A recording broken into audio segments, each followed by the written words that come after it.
أعوذ بالله من الشيطان الرجيم. بسم الله الرحمن الرحيم.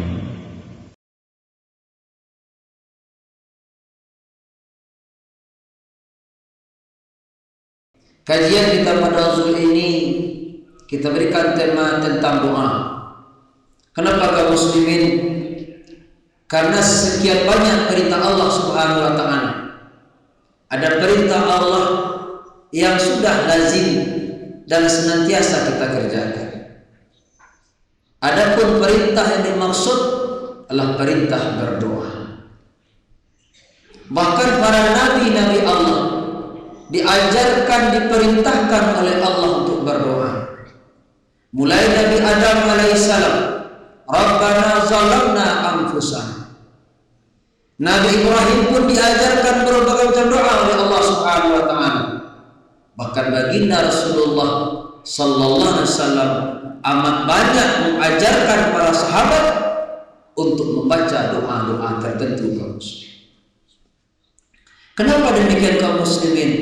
Orang yang berdoa merupakan orang yang mengakui akan hadirnya Allah Subhanahu wa taala. Kenapa dikatakan hadirnya Allah?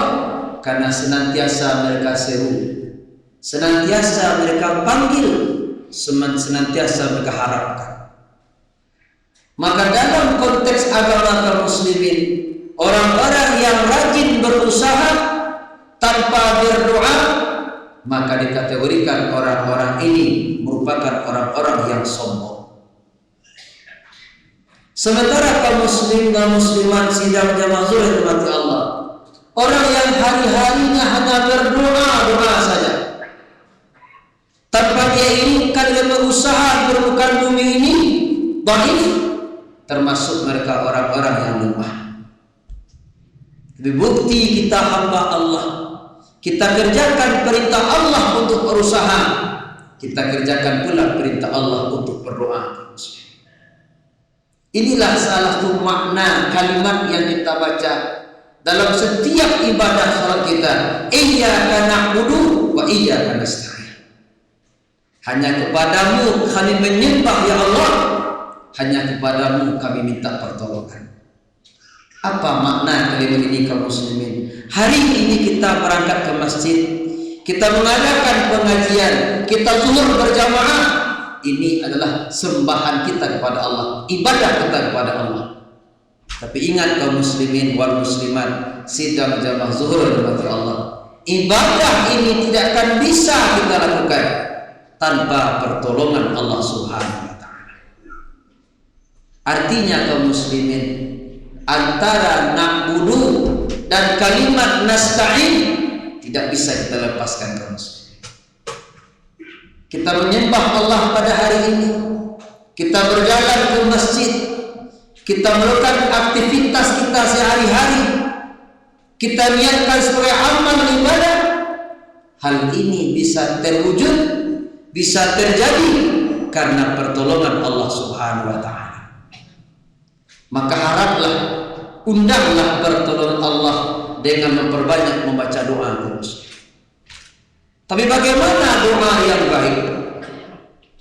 Al-Quran dan Rasulullah mengajarkan. Dalam Al-Quran kata Allah Subhanahu wa taala, "Ud'u rabbakum tadarruan wa khufyah." Serulah Tuhanmu, berdoalah kepada Tuhan tadarru'. Makna tadarru' dengan merendahkan hati. Wa khufyah, pelankan suara. Innallaha la yuhibbul mu'tadin, innahu la yuhibbul mu'tadin, karena Allah tidak menyukai orang-orang yang melampaui batas. Dua kalimat kaum muslimin, pertama tadarru', yang kedua wa khufyah. Apa makna tadarru'? Ulama tafsir mengatakan kaum muslimin, adapun sebagian makna daripada tadarru' adalah orang-orang yang berdoa dengan khusyuk. Dia paham, dia mengerti apa yang sedang dia minta kepada Allah Subhanahu wa taala. Ada juga terkadang kita kaum muslimin hafal dengan doa, Bahkan setiap hari kita ulang-ulang doa tersebut. Tapi sedikit pun makna doa tersebut tidak sampai di hati nurani kita. Maka dalam kategori ini kaum muslimin wal muslimat sidang jamaah zuhur yang dirahmati Allah, kita belum berdoa secara tadarru'. Bagaimana akan khusyuk ketika kita tidak paham dengan yang kita baca, ketika kita tidak mengerti yang kita minta kepada Allah. Makanya penting juga ilmu dalam berdoa kaum muslim. Perbanyak, barangkali banyak di antara kita memiliki berbagai macam bidang ilmu, tapi terkadang kita lupa bagaimana ilmu berdoa yang baik.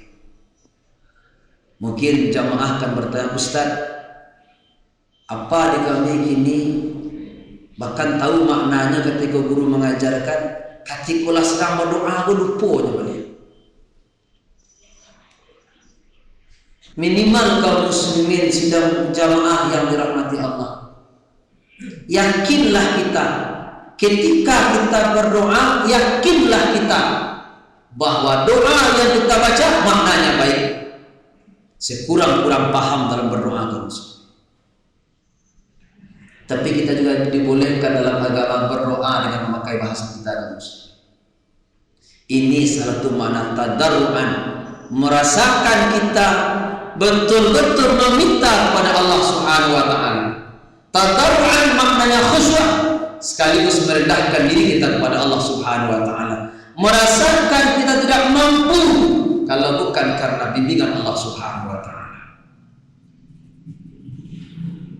Adapun di beberapa tempat kaum muslimin seandainya setiap habis salat berjamaah imam yang mimpin doa, bolehkah kita aminkan? Boleh. Bagaimana caranya kita tidak paham? Minimal kaum muslimin kita meyakini doa yang dibaca oleh imam maknanya baik. Sebagaimana kita mengaminkan, sebagaimana kita mendengarkan imam berkhutbah di hari Jumat, membacakan rukun khutbah, kita tidak paham makna alhamdulillah wassalatu wassalam, kemudian usikum bittaqwallah. Bahkan ketika khatib berdoa di Jumat, kita pun mengaminkan dengan lidah kita ataupun dengan hati kita. Bagaimana agar Allah mengabulkan? Yakinlah dan percayalah, doa yang dibaca oleh khatib, yang dibaca oleh imam, maknanya baik. Artinya apa? Penting kita berprasangka baik kepada imam atau khatib yang berdoa kaum muslimin. Tapi seandainya habis salat berjamaah, imamnya tidak pimpin doa, kesempatan kita kaum muslimin meminta kepada Allah dengan sebaik-baiknya. Masyaallah muslimin muslimat sidang jamaah mati Allah. Yang kedua kaum muslimin, apa makna khufyah? Secara bahasa makna khufyah pelankan suara. Maka ini makruhkan, bahkan ada ulama berpendapat haram ketika berdoa terlalu meninggikan suara.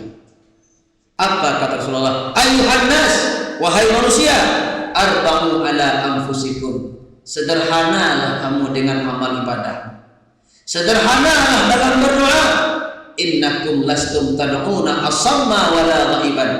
Karena kamu bukan sedang meminta kepada orang yang tuli, bukan kepada orang yang jauh. Innakum tad'una sami'an qariba wa huwa ma'akum. Sedangkan kamu sekarang sedang meminta kepada zat yang maha dekat, zat yang maha mendengar, qariban, dia maha dekat, wa huwa ma'akum. Allah itu senantiasa bersama kamu. Bagaimana dengan imam ketika berkhutbah doanya keras? Bukan keras kaum muslimin, itu masih tergolong khufyah, bukan menekik-nekik, bukan mengeraskan suara, walaupun memakai pengeras suara kaum muslimin. Bahkan dalam berdoa banyak pula kajiannya kaum muslimin. Manakah doa yang paling baik? Doa dalam salat. Dalam salat kita berdoa, Rabbana lakal hamdu, Rabbighfirli warhamni wajiburni. Bahkan ketika subuh, ketika ada qunut, kita aminkan doa imam. Bahkan kita berkunut sendiri kaum muslim. Jadi kalau ada kajian kaum muslimin yang melarang orang berkunut, maka akan bertentangan dengan kajian yang disampaikan pada hari ini. Kunut itu punya sunat bagi sebagian mazhab. Ada pula yang tidak menyatakan sunat, yang tidak dibolehkan kaum muslimin menyatakan kunut itu perbuatan bid'ah. Karena kita sampaikan tadi kaum muslimin, berdoa yang paling baik berdoa dalam salat. Apa contohnya? Rabbana lakal hamdu, itu doa. Rabbil firli, bahkan kalau saja kita takbir, inna salati wa nusuki wa mahyaya wa mati, doa i'tiraf, kita mengaku kepada Allah, salatku, ibadahku, hidupku, matiku hanya untuk Allah Subhanahu wa taala. Termasuk ketika doa kunut di subuh hari kaum muslimin, sidang jamaah yang dirahmati Allah. Mana lagi doa yang terbaik? Berdoalah setelah salat. Rasul berpesan kepada Mu'adz bin Jabal, wahai Mu'adz, jangan pernah lupa berdoa setelah salat. Apa doa yang Rasul ajarkan kepada Mu'adz? Allahumma a'inni ala dzikrika wa syukrika husni ibadatik. Ya Allah, a'inna, kalau kita bersama, a'inna, bantulah kami, kuatkan kami, ala dzikrika, untuk mengingatmu ya Allah, wa syukrika, mensyukuri nikmatmu, wa husni ibadatik, dan memperbaiki amal ibadah kami kepadamu ya Allah.